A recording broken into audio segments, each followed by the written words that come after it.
marca de ¿Qué tal? fábrica. ¿Cómo están? Buenas tardes, bienvenidos a la redacción abierta. Es jueves, es jueves 13 de diciembre de 2018 y estamos en presencia, quizá ustedes lo conozcan, de Patrick Marión. Patrick, ¿qué tal? ¿Cómo Encantado, estás? mucho Buenas gusto. tardes. Buenas tardes.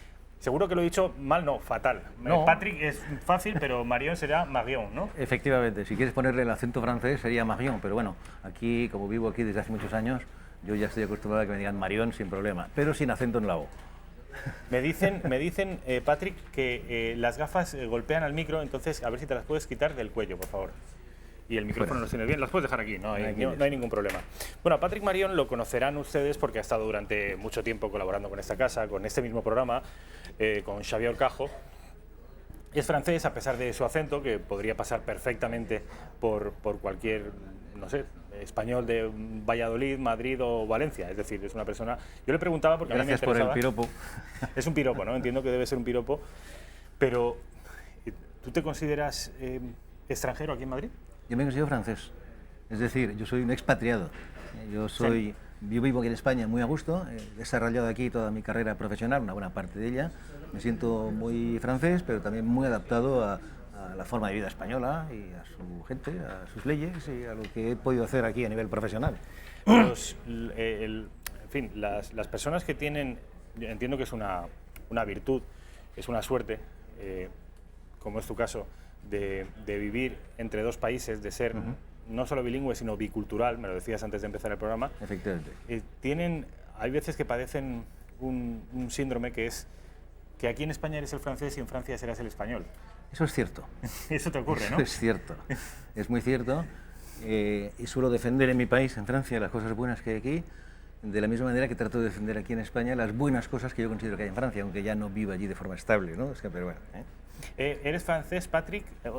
Vamos a ver, ya ustedes lo conocen, si ven o han visto durante los últimos meses, años la redacción abierta, pero yo es la primera vez que tengo la oportunidad de hablar con Patrick Marión y supongo que por inquietud profesional, por defecto profesional, soy muy preguntón. Entonces, Patrick viene a hablarnos de diferentes asuntos. me arriesgo a ello, no tengo ningún problema. Que vienen ocurriendo en Francia en los últimos días. Saben ustedes que ayer hubo un atentado en Estrasburgo, vamos a hablar de él. Saben ustedes que en los últimos días viene produciéndose en Francia una revolución, una suerte de revolución que es la de los chalecos amarillos. Los franceses son expertos en hacer revoluciones y exportarlas al resto de Europa. Ya se está contagiando, hay otros países que están empezando a... Es cierto, en Polonia, por ejemplo.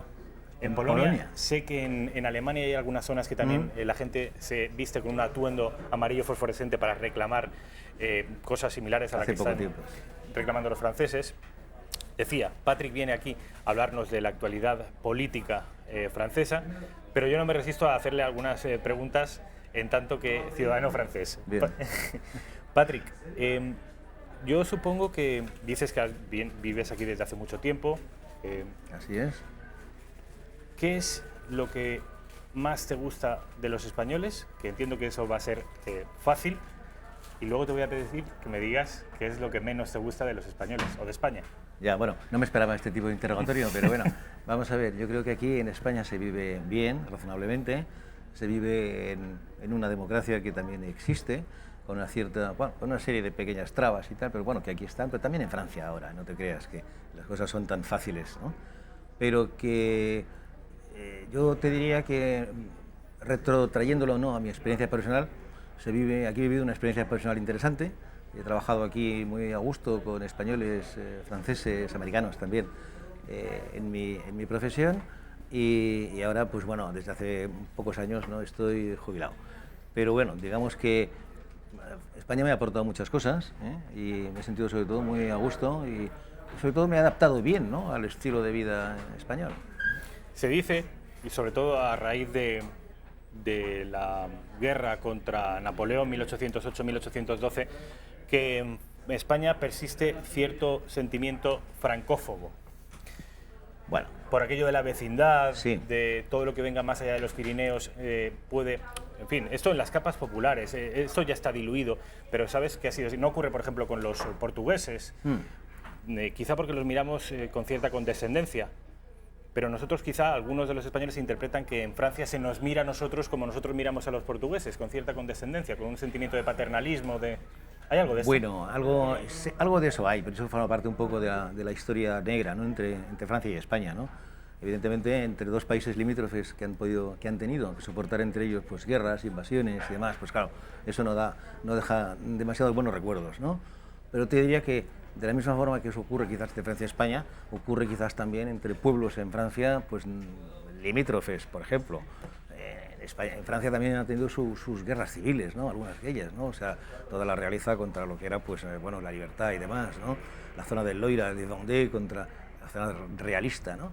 Y bueno, pues todavía se mantienen rencillas que pueden ser rencillas que se mantienen por generaciones, ¿no? Yo creo que estamos en una época en la cual eso es conveniente dejarlo para los libros de historia, estudiarlo, verlo y punto. O sea, no creo que haya para más, ¿no? En mi caso, pues bueno, como te he dicho antes, ¿no? Yo defiendo España en Francia y defiendo también a Francia en España, ¿no? sin ningún tipo de tapujos. Entiendo que habrás tenido mucho trabajo, sobre todo a raíz de los acontecimientos del pasado 1 de octubre de 2017 en Cataluña, mucho trabajo a la hora de defender a España en Francia, porque sabes que nuestro país, y en concreto Cataluña, ha sido objeto de la atención pública y mediática internacional, vamos, de una manera extraordinaria. ¿Tú cómo se ha interpretado allí? Vamos a ver, ¿cómo se ha interpretado en Francia, dices? Sí. ¿No? Bien. Te daré dos puntos de vista. Uno que corresponde a un punto de vista personal, que me conoces poco, porque todavía no hemos intercambiado, pero te diré que, primero, tienes que saber que mi mujer es catalana. Entonces vivimos en España aquí, pero mi mujer es catalana. La conocí en Barcelona hace muchos años, bueno, no tantos ya, pero lo que ocurrió es que como ella ya hablaba francés, porque procedía del Liceo Francés de Barcelona, de repente nos entendíamos en ese idioma también. También hablo catalán. He vivido y trabajado en Barcelona durante años, ¿no? Y después, bueno, ya veo por dónde va tu pregunta, pero me permitirás que no te conteste de forma total y completa, porque yo creo que en Francia, y sigo siendo así, eso lo decía nuestro embajador en una recepción, donde le preguntaban por lo mismo, ¿no? Y él aducía que, mira, en Francia ocurre lo mismo, ocurre lo siguiente. Ocurre que quizás nosotros los franceses no tengamos esas gafas que nos permiten ver con claridad lo que está ocurriendo entre, digamos, Cataluña y el resto de España. Y me siento un poco así, o sea, a veces mi sentimiento y mi forma de ver las cosas es de, bueno, un poco atónito, ¿no? De ver cómo esas diferencias pues, pueden trasladarse a otros ámbitos, a ámbitos económicos, ámbitos políticos, ámbitos, evidentemente, puede ser que familiares, en fin, un poco de todo, ¿no? Y bueno, es una manera extraordinaria de zafarse de la pregunta que te estoy haciendo, Patrick, pero yo en mi calidad de periodista tengo que insistir. Me estás queriendo decir que Francia, en tanto que un país centralista, jacobino, sin este problema de tensiones territoriales, es difícil interpretar a ojos de un francés lo que ocurre en España. Pero está claro. Pero llevas viviendo mucho tiempo en España, tu mujer es catalana, has vivido mucho tiempo en Barcelona y algo de criterio tendrás, estoy seguro. Efectivamente. Por concretar las preguntas, a ojos de un francés, que puede ser más objetivo. A ojos de un francés, como tú decías antes y decías lo de jacobino, bueno, Francia es un país que evidentemente dentro de su historia, la reciente y quizás un poco menos reciente, ha logrado su centralismo en realidad. O sea, evidentemente existen bretones, alsacianos, existen bueno, pues vascos, catalanes, tal. Pero lo que les une es quizás el que son república, sencillamente. Entonces, república y francesa. Le cortaron al el rey la cabeza hace un tiempo. Y bueno, pues se ha formado allí pues sencillamente pues una forma de vivir la República con su parlamentarismo de una forma pues que a mí me satisface, ¿no? Aquí es como si todavía estuviéramos un poco en ciernes, ¿no? O sea, digamos que los partidos todavía no han entendido exactamente dónde está, digamos, la cesión que se debería hacer en ciertas negociaciones para poder realmente obtener consensos, ¿eh? Y eso a veces es lo que a mí me rebota un poco, ¿no? No sé si he contestado un poco más a tu pregunta, pero tampoco iré mucho más allá. Un poquito más concreta. Otra pregunta relativa a lo mismo. ¿Tú interpretas que hay algunas de las exigencias que el nacionalismo catalán, no los catalanes en general, porque esto es un error, el nacionalismo catalán, alguna de sus exigencias son legítimas? Es decir, ¿se entiende que sean un pueblo oprimido, castigado por Madrid, a que no se le ofrece toda la libertad que ellos quisieran? Yo la opresión no la veo. como te digo antes, tengo esas gafas que no tengo esas gafas que me permiten verlo de la misma manera que otros, ¿no? Y aunque esté muy cercano a círculos catalanes o españoles y demás, pues me es difícil encontrar pues esa opresión a la que tú te refieres, ¿no? Entonces, pues bueno, a partir de ahí, no es que ponga distancia entre lo que yo pueda sentir. Algunas reivindicaciones pueden ser totalmente legítimas, pero también son legítimas muchas otras aquí de España o de Francia incluso, ¿no? Con respecto, digamos, a otra serie de temas, ¿no? Que ya que estamos aquí y que me preguntas sobre eso, pues bien, hay legitimidad, claro que la hay. Entonces, lo que te decía justo hace un momento, lo que no veo es esa capacidad de, digamos, partidos políticos, a lo mejor tienen que venir de otro ámbito, pero de cómo pueden lograr consensos que permitan vivir a todo el mundo en paz y con una serie de, digamos, de temas que hagan que nos sintamos un poquito más integrados, ¿no? Esta sería un poco algún espectador de la redacción abierta podría decir, es difícil alcanzar un consenso con un grupo independentista cuyo único objetivo exclusivo es la secesión. No vale otra cosa que no sea la secesión. Se han encastillado ahí, bueno, y cualquier cosa que no sea secesión no me vale. ¿Qué se puede ofrecer? No lo sé. Y no me corresponde a mí el contestar, me te lo digo en serio. O sea, yo creo que ahí puede estar de acuerdo o no de acuerdo, o sea, es opinable. Lo único que pasa es que sí hay que encontrar vías para que en un momento determinado se puedan reunir una serie de fuerzas. O sea, es mucho más fácil quizás tratar de hacer esfuerzos para convivir que tratar de hacer esfuerzos para no convivir, ¿no?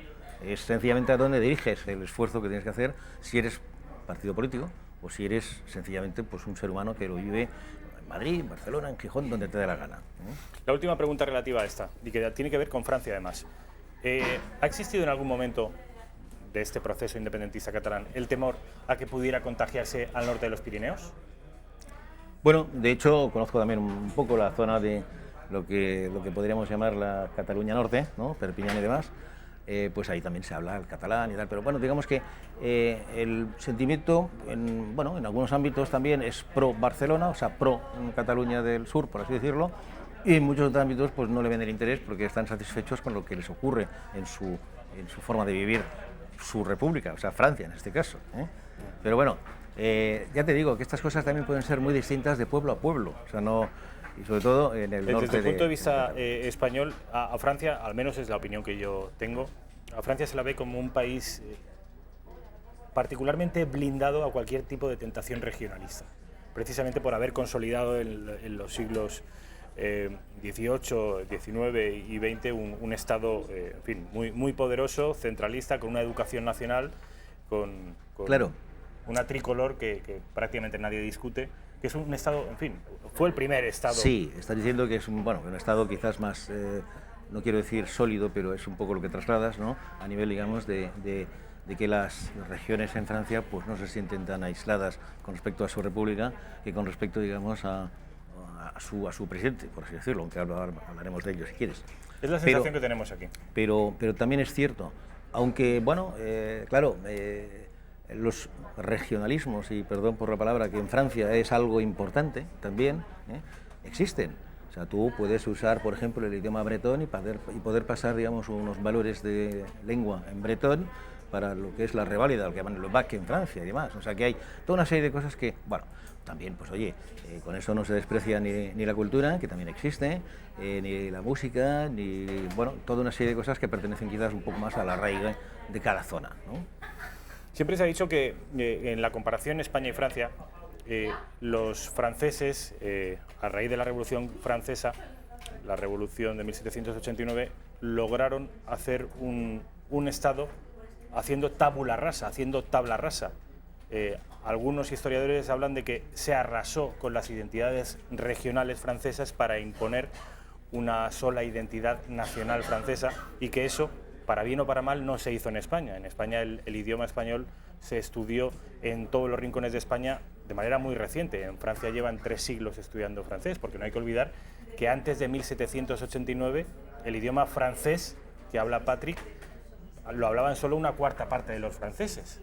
Así es. Y a partir de ese momento ellos consolidan un Estado-nación, ya digo, a juicio de muchos regionalistas, a base de arrasar identidades regionales que hasta ese momento pervivían poderosas. Sí, sí, hubo, bueno, no es ningún secreto, pero muchas ciudades en Francia tienen el nombre de Jules Ferry. Jules Ferry, que ha sido ministro de Educación en Francia, pero ha sido el artífice, efectivamente, después de la Revolución Francesa, de hacer esa tabla rasa de la que hablas, ¿no? Y de que el francés estudiara como el idioma oficial del conjunto de los franceses, ¿no? Pero bueno, esas calles siguen teniendo el nombre de Jules Ferry como tal, o sea que no ha habido todavía ningún tipo de revolución que desdijera lo que se hizo en su momento, bien o mal, ahí no me meto, pero efectivamente es lo que ocurrió, ¿no? O sea que... Vamos a hablar, estamos viendo, esos son, ¿tú eres, Patrick, de dónde eres? ¿De París? Soy originario de París, he nacido cerca de París, por así decirlo, y mi madre es normanda. En la isla de Francia. Sí, francilien, como suelen decir. Una de las regiones, esa isla de Francia, más prósperas, no de Francia, sino de toda Europa. Es la isla de Francia, junto con la City londinense, una de las zonas donde hay mayor renta per cápita de Europa y por tanto es casi lo mismo que decir del mundo. Y la más poblada también, evidentemente, de toda Francia. La más poblada y sin embargo, y a pesar de lo que ustedes pueden tener en la cabeza, París no tiene más habitantes que Madrid, tiene menos habitantes que Madrid. Intramuros, sí, efectivamente. Lo estuve comprobando el otro día, la primera ciudad de la Unión Europea, porque si hablamos de Europa toda, en Rusia y en Turquía tienen ciudades hiperpobladas, pero en la Unión Europea es Londres, Berlín, Madrid. Esas son las 3 ciudades más pobladas. Lo que pasa es que, claro, tienes que actuar, tienes que pensar en lo que llaman la aglomeración parisienne, ¿no? Como dicen en Francia, ¿no? O sea, toda la parte, digamos, aglomeración parisina, que es les franciliens, los francilianos, ¿no? Los que viven en la isla de Francia, ¿no? Y es una provincia en parte entera, total y completa, ¿vale? Pero claro, con 13 o 14 millones de habitantes, evidentemente, ¿no? Sí, la región más poblada.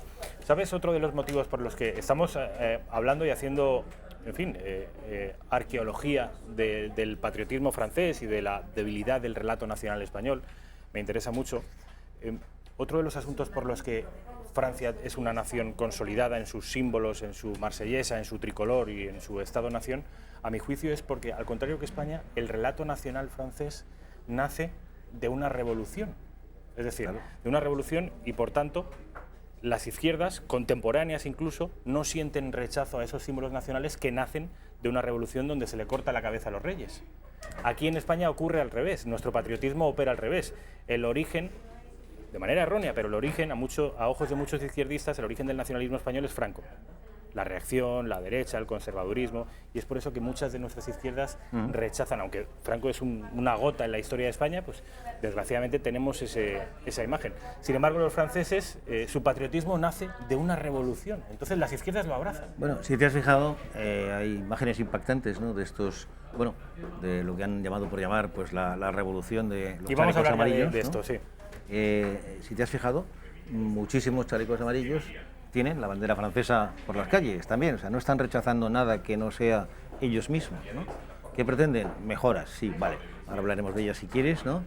Pero es un movimiento muy curioso porque es hablemos ya de ello, de la revolución de los chalecos amarillos que han llamado. ¿Allí se llama también en Francia la revolución de los chalecos amarillos? ¿Cómo lo llaman? Desde luego, se llama la Révolution des Gilets jaunes, o sea, los chalecos amarillos, ¿vale?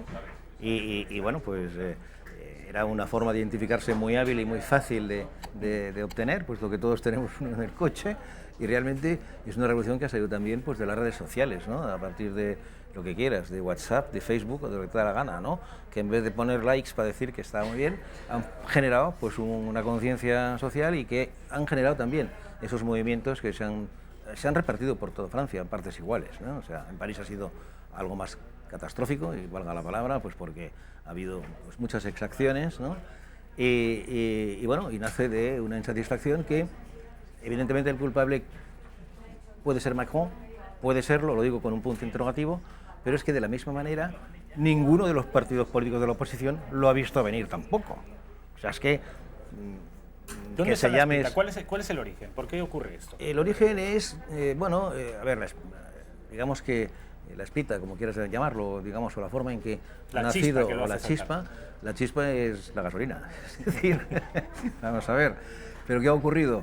Ha ocurrido que... Qué bien traída esta metáfora, ¿eh? Sí, bueno, sí, pero me la has puesto muy fácil.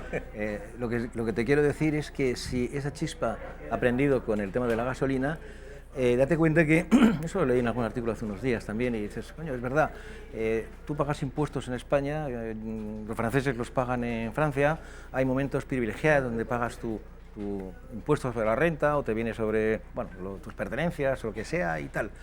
Pero una forma de que te conciencias de que estás pagando siempre impuestos es cuando ves el precio de la gasolina que de repente sube.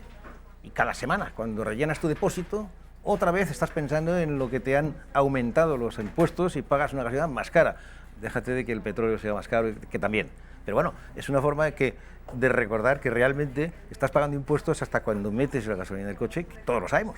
Pero esas diferencias de precio hacen que, a lo mejor en familias donde 2 de cada 3 usan el coche para ir a trabajar, que no tendrán los acuerdos necesarios con la empresa para poder reembolsarse del kilometraje o de lo que sea y tal, pues hace que pues tienes un problema real y te das cuenta de que ya no puedes más, porque 50 euros menos en un mes para alguien que lo tiene que dedicar a otra cosa en según qué presupuestos, pues oye, a lo mejor son, pues oye, 4 o 5 días donde tienes que vigilar un poquito más la compra. Y eso, bueno, la chispa, pero ha habido más, todas ligadas al aspecto impositivo, evidentemente, ¿vale? Esto es algo que dices que el presidente Macron no ha sido capaz de verlo, ningún partido político. Repito, ni tampoco ningún partido político. ¿Cómo crees que está gestionando la crisis la presidencia del gobierno?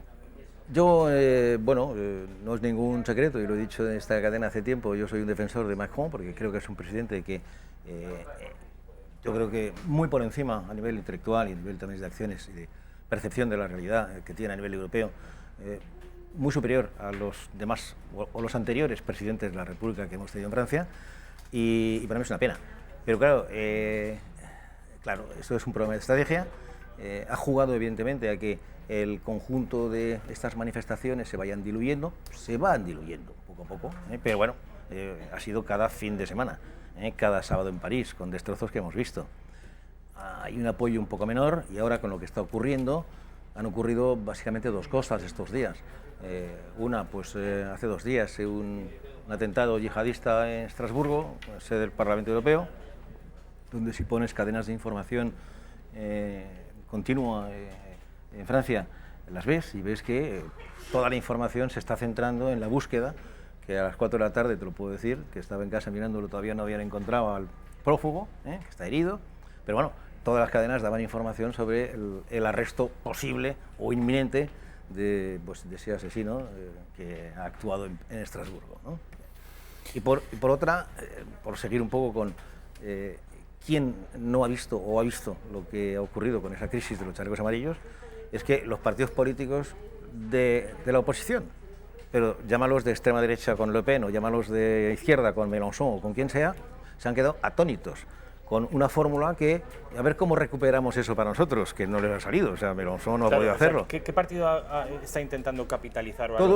Todos. Mira, hoy por hoy, a las 4 de la tarde, a las 4 y media... El Frente Nacional había conseguido de alguna manera rentabilizarlo. Vamos a ver, rentabilizarlo hasta un cierto punto, porque también se ha visto que esta revolución de los chalecos amarillos no es una revolución de extrema derecha, no tiene nada que ver.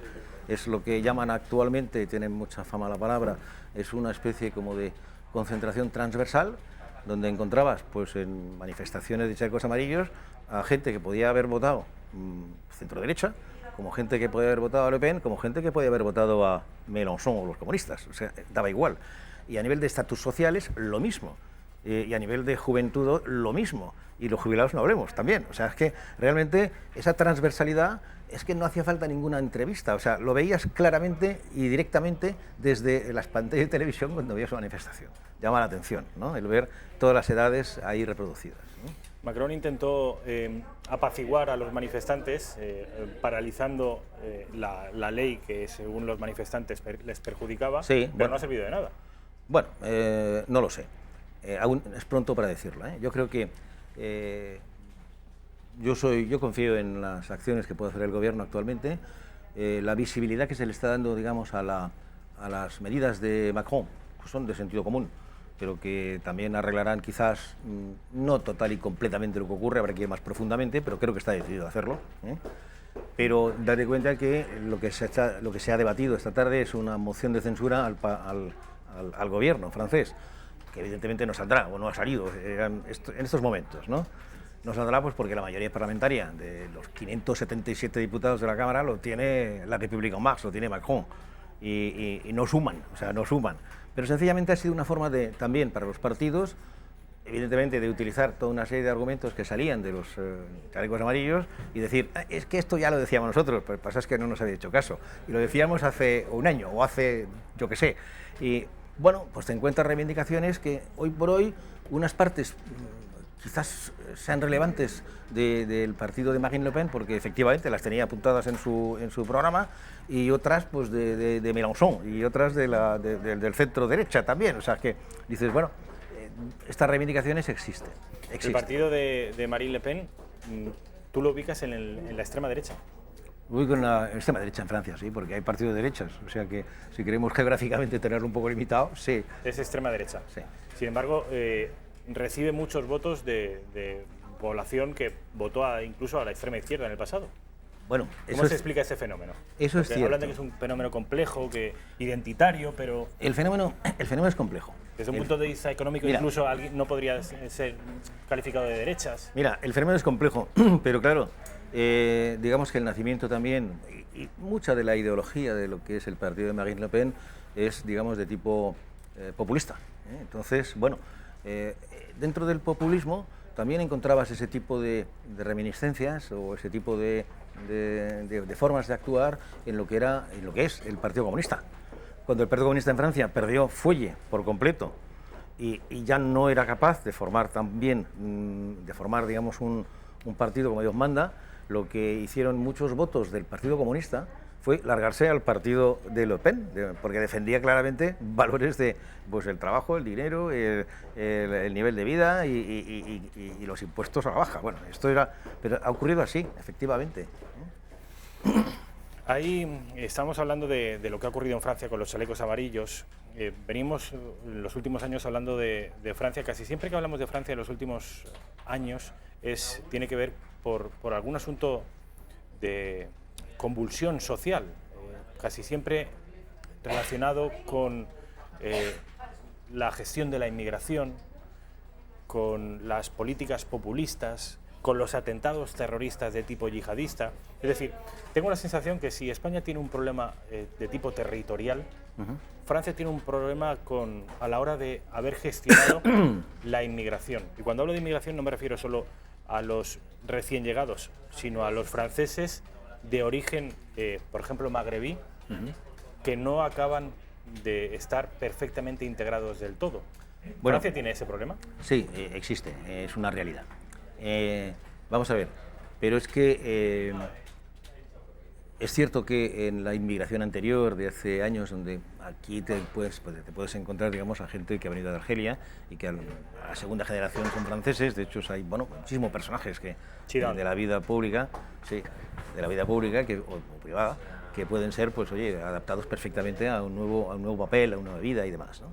Después están, evidentemente, pues, bueno, hay inmigrantes que siguen viniendo a Francia con problemas de papeles, porque es complicado legalizar todo a la vez y tal. Leído donde que, por ejemplo, en la Seine-Saint-Denis, en la zona del norte de París, donde tienes ahí pues un montón el estadio de Francia, ¿no? Sí, por ahí, efectivamente. Pues ahí tienes, pues, bueno, una población que basta con pasearse por las calles, donde están algunos rastros y demás. Pues claro, evidentemente ves que no son de aquí, que no son de Francia. Pero allí puede haber entre 300 y 400.000 inmigrantes que viven allí de forma, pues, oye, dentro de su fórmula de vida, forma de ver las cosas, y eso es un desequilibrio dentro de lo que puede suponer la correcta integración de esta gente.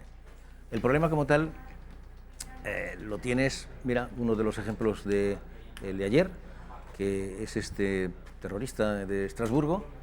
Es de familia, no sé, ya no me acuerdo si es argelina o marroquí, da igual, creo que es argelina, pero bueno, pero es nacido en Francia. Es un tío de 29 años, nacido en Francia, evidentemente con un historial delictivo que ya entran en liza otra serie de consideraciones. ¿Cómo, ¿no? es posible que con 27 arrestos ese tipo esté en la cárcel? Exactamente. Esto es algo y algunos a increíble. mano armada y tal, bueno, en fin, y dices, algo no funciona. Y después dicen, bueno, es que está la ficha S es una especie de ficha, que por suerte existe, para identificar a estos posibles, digamos, radicalizados o posibles personas que tengan pues, en su futuro inmediato la intención de realizar un acto violento y tal, ¿no?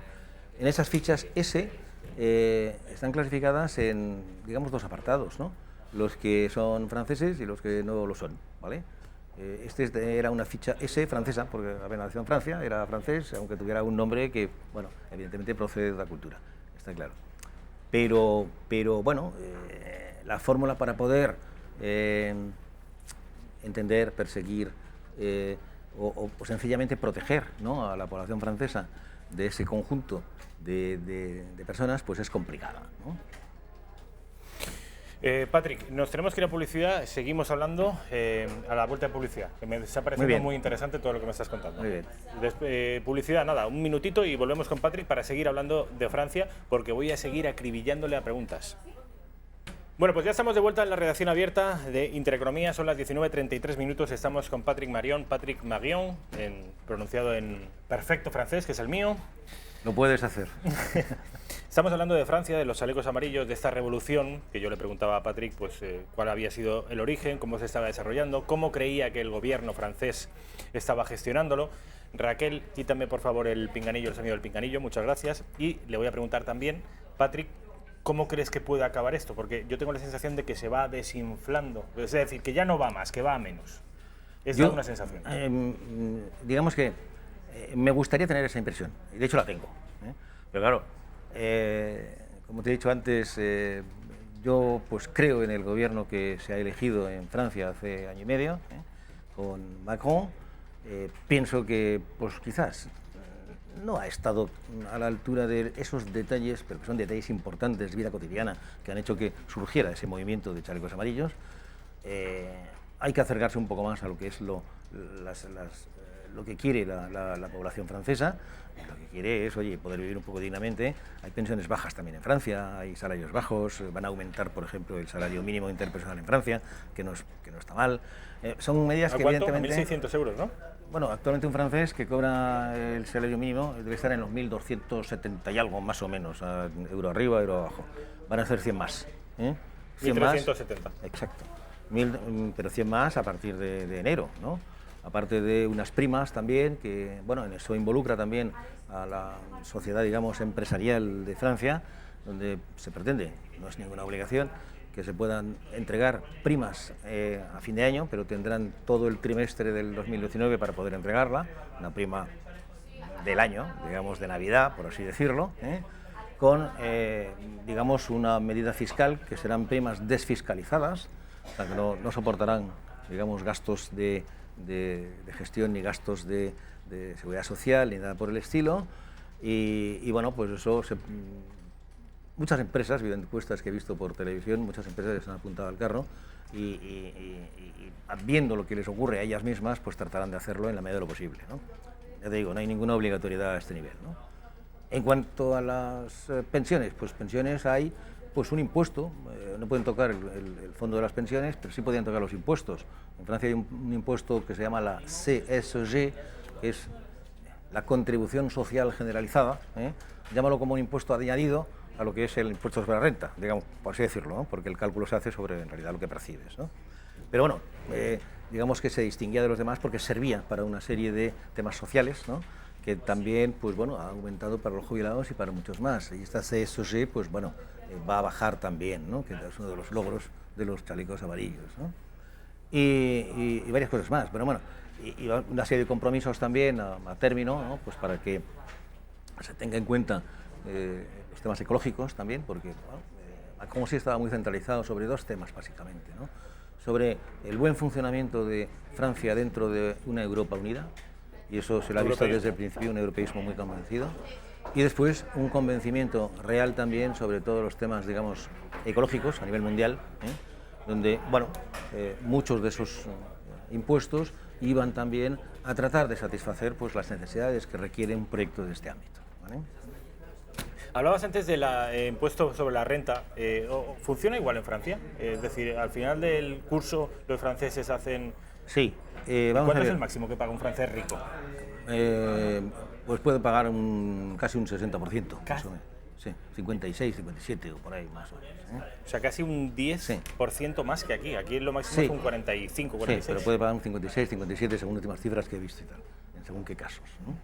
Entonces, claro, bueno, es importante, es un impuesto sobre la renta y bueno, pues también forma parte de las reivindicaciones, ¿no?, de los chalecos amarillos, el de decir, oye, vamos a ver, bueno, hay impuestos, evidentemente, que bueno, se aplican a los ingresos de una forma pues progresiva y en base, digamos, a lo que tú ganas, está claro, pero también se quejaban de que no había suficientes impuestos para las fortunas, que es un impuesto que se eliminó con Macron en su momento, con el fin de atraer capital a Francia, poder crear puestos de trabajo, si todo se defiende al final. Lo que pasa es que, claro, las injusticias sociales, en un momento en que los chalecos amarillos, pues oye, la exhiben y la cuentan, pues resulta que es complicado, ¿no? Entonces... una persona como tú, Patrick, que es francés y que defiende al gobierno de Macron, que viene del Partido Socialista y ahora está en un movimiento centrista, la República en Marcha, Albert Rivera, ¿te parece que podría ser heredar el papel de Macron en España? ¿Que podría ser un Macron español? No lo conozco suficientemente. A ver, no estoy escapándome de la pregunta, ¿eh? O sea, lo que quiero decir es que, primero... Es joven, es bueno, un tipo sí, centrado. Tienes varias cosas, independientemente de la opción política que pueda representar y tal. Es un tío con estudios, es un tío joven, es un tío dinámico, es un tío que pactista también, dentro de un cierto ámbito de político en el que lo he visto moverse, y es un tío que podría tener, digamos, este viso. Pero lo que no ha tenido es, digamos, la suerte, quizás, de enfrentarse a un sistema electoral como el que existe en Francia, en el que de repente un Macron, date cuenta que hace 3 años Macron era un desconocido. O sea, ha formado él mismo un movimiento, pues casi... Era ministro de Finanzas. Sí, pero no era un personaje, digamos, con un asentamiento en un partido determinado. Marchó del Partido Socialista también en su momento, por desacuerdos con François Hollande en su momento también. Bueno, digamos que se ha montado el partido él solito. Rivera puede que lo haya hecho también.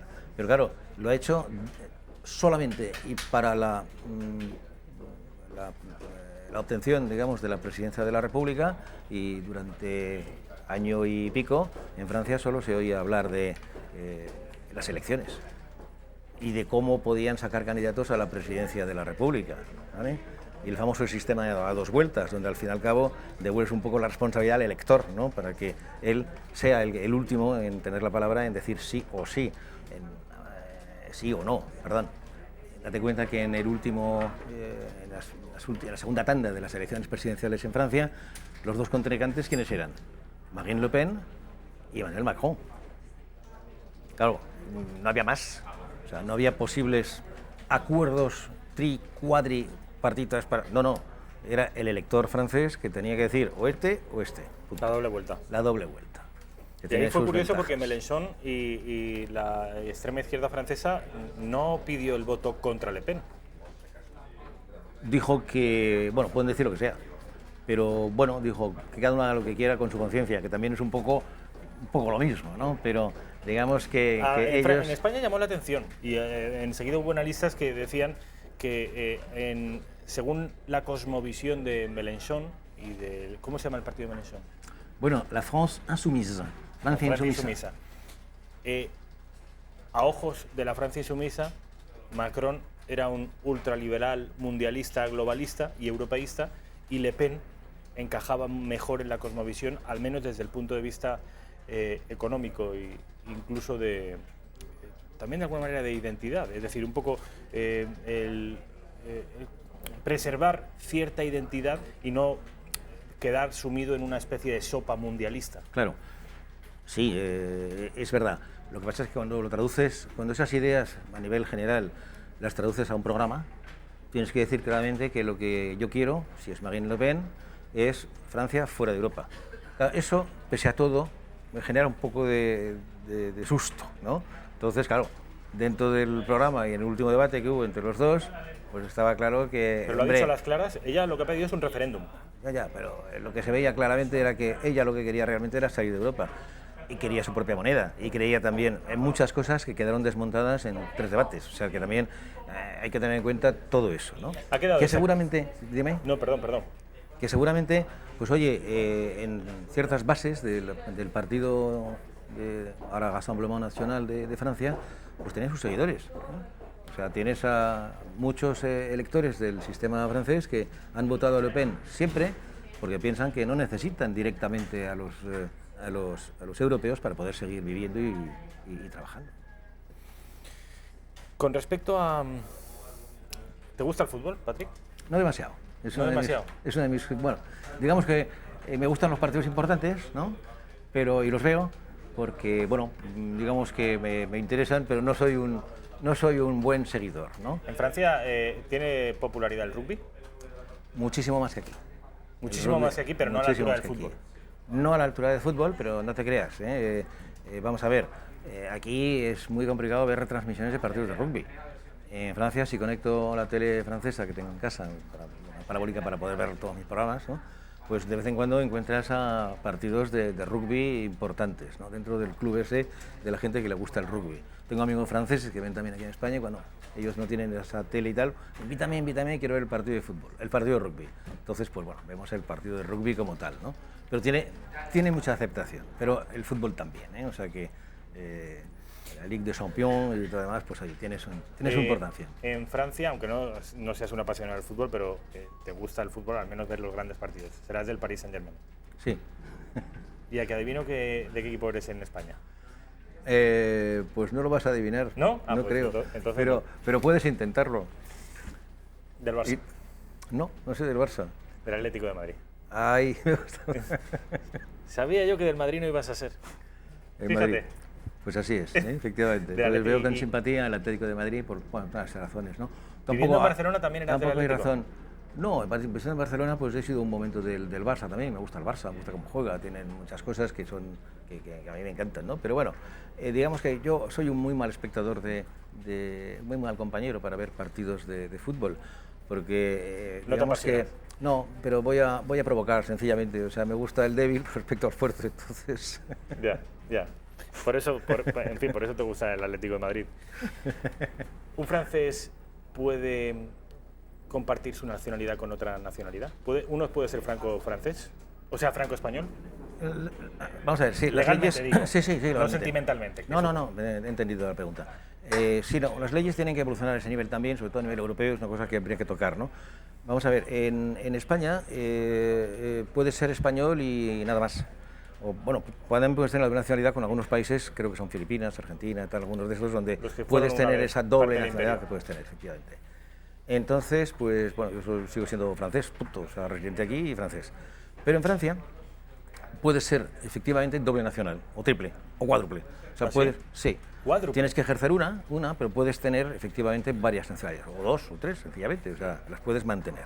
Aunque después, bueno, la que uses en su momento, o sea, no te quitan el hecho de que seas francés más que por dos razones, ¿no? Por el hecho de, creo que es de un crimen contra el Estado o alta traición o por el estilo y tal, para perder la nacionalidad francesa. Otra cosa es que la ejerzas pues, a otros niveles y que prefieras ser, pues no sé, pero a nivel europeo no tiene ningún sentido, eres francés y ya está. Pero efectivamente puedes ser doble nacional. ¿Y cuándo te vas a hacer español? Chino, por ejemplo. Bueno, no lo necesito. Me siento suficientemente adaptado aquí como para no serlo, o sea, pero sin ningún tipo de vocación especial, ni en contra ni a favor. Me decías, en España a mí me gusta mucho hablar de historia, lo habrás podido comprobar, y en España yo creo que desgraciadamente, no por suerte sino por desgracia, la guerra civil está muy presente. Hay según qué partidos políticos que yo, a mi juicio personal, les beneficia, procuran extraer una rentabilidad política de lo que ocurrió en España hace 80 años con la guerra civil, pero en el resto de Europa, de los Pirineos hacia arriba, lo que a nosotros nos ocurre con la guerra civil, ellos tienen, aunque no está, por supuesto, no está a la orden del día, pero tienen historias familiares, todos, con la guerra mundial, con la Segunda Guerra Mundial. Aquí no hablamos de nazis ni de soviéticos, aquí hablamos de rojos y de nacionales, o de republicanos y de franquistas, y a partir de los Pirineos hacia el norte se habla de nazis, de soviéticos, de una guerra mundial, y me decías antes, hilo esto con lo que me decías a la hora de presentarte, que tú eres de la isla de Francia, has nacido allí, pero que tu madre era normanda. Sí. No, desembarco en Normandía, 6 de junio de 1944. Claro. Lo que pasa, vamos a ver. Me parece fascinante que tengas una historia allí. Sí, bueno, evidentemente que existe, ¿no? Pero lo que te quiero decir también es que, si me refiero a los comentarios que pueden hacer mis abuelos, en este caso paternos, más paternos que maternos, pues ellos habían sufrido una invasión, o sea, les habían echado de su casa, habían participado en el éxodo, ¿no? Mi padre era muy joven en su momento también, mi padre nació en el año 1924 y mi madre en el año 28, con lo cual, si una tenía 12 o 13 años en el momento de la Segunda Guerra Mundial, mi padre era un poco más viejo, pero no mucho más. Mi padre intentó alistarse casi al final de la guerra contra los alemanes, ¿no? Y creo que fue... ¿La resistencia? Sí, pero tenía justo la edad para poder hacerlo, 20 y pocos, o lo que fuese. Y fue su propio padre el que le fue a rescatar de las filas de alistamiento para decirle: no hagas tonterías, que esto se acaba en 2 minutos. Y efectivamente acabó en poco tiempo. Con lo cual, bueno, aparte de una serie de sabotajes que debió hacer mi padre en su momento contra los alemanes, pues a poca cosa más debió hacer, ¿no? Qué historia. Entonces, dentro de lo trágico que es una guerra, qué historia claro, más bonita que alguien nos pueda contar que su padre combatió, al menos durante un poco de tiempo, en la Segunda Guerra Mundial contra los alemanes. Casi nada. Pero bueno, en fin. Y mi madre pues está, bueno, ya está fallecida, pero mi madre pues tuvo que soportar, se lo contaban los abuelos, ¿no? Pues un bombardeo. Ya no sabe muy bien si eran los americanos, porque claro, tú date cuenta que cuando los americanos invadieron Normandía como tal, es que fue una invasión para poder echar, digamos, a las tropas alemanas de donde estaban, ¿no? Y ya en pueblos limítrofes de La Mancha y demás, las generaciones anteriores ya no sabían muy bien si los enemigos eran los alemanes, que al fin y al cabo no habían hecho nada más que invadir y punto, y ahí se habían quedado, o si eran los americanos, que para poder entrar ahí hicieron destrozos de todo tipo. Y hay muchas películas de esa época que lo retrasan de esta manera, ¿no? Salvar al soldado Ryan. Saint-Omer-l'Église, de estos pueblos ahí, de Avranches, en fin, toda una serie de sitios que quedaron devastados, ¿no? ¿Entre ellos el pueblo de tu madre? No, mi madre era de tierras adentro, más dentro, pero hubo algún bombardeo y tal, que por suerte no explotó ni una bomba, porque bueno, el suelo era de tipo más bien arcilloso y demás, y se hundieron y no explotaron, pero tuvieron que salir escopeteados de allí, bueno, digamos que lo típico, ¿no? Pero mi abuelo sí fue a la guerra y creo que fue prisionero y volvió en Alemania. No me acuerdo exactamente en qué circunstancias, pero pudo ser de los que volvió. ¿Existe algún tipo de rivalidad, siempre se ha dicho, de tensión? Obviamente ya no es tensión bélica en absoluto, pero de rivalidad nacional, cultural, entre los franceses y los alemanes? Yo diría que ya no. Curiosamente ya no. Históricamente la ha habido. Bueno, sí, históricamente la ha habido porque ha habido 2 guerras también, o sea, que ha habido varios enfrentamientos entre ellos, ¿no? O sea, entonces lo que ocurre es que... Bueno, en realidad 3, la guerra franco-prusiana, la primera y la segunda. Efectivamente.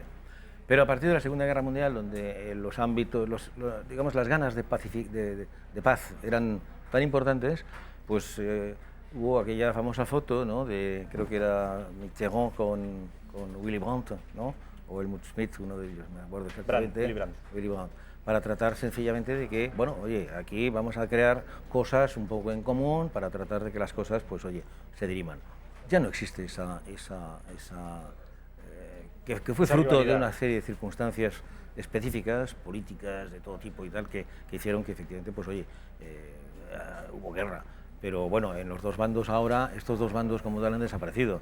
Ahora existe pues una franca Merkel amistad. Merkel y Macron y las 2 principales motores de la Unión Europea. Una franca amistad, efectivamente. Y una ciudad que se llama Estrasburgo, que su propio nombre indica que tiene origen alemán. Exacto. Y sin embargo es francesa, y ahí está una de las sedes de la Unión Europea, y Alsacia y Lorena, que también han ido pivotando de un país a otro. Que han sido a veces franceses, a veces alemanes. Esa frontera a mí me parece interesantísima, entre Francia y Alemania, justo en el corazón de Europa, y que si en el pasado fue el origen y la causa de muchas guerras, hoy es el origen de la Unión Europea. Es el origen de la Unión Europea. El Parlamento está en Estrasburgo y ahí estaban cuando hubo aquel atentado hace 2 días, ¿no?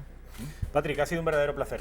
Encantado. Mil gracias por estar aquí, y te volveré a llamar, si te parece. Como quieras. Siempre que haya algo que contar sobre Francia, pues ahí me tendréis. Siempre, nos dé excusas y nos dé argumentos de la actualidad o no, siempre hay algo que contar sobre Francia, porque en realidad es de donde nace el mundo contemporáneo, en la Revolución, en la Ilustración y en fin, en ese hexágono que tanto ha dado al mundo.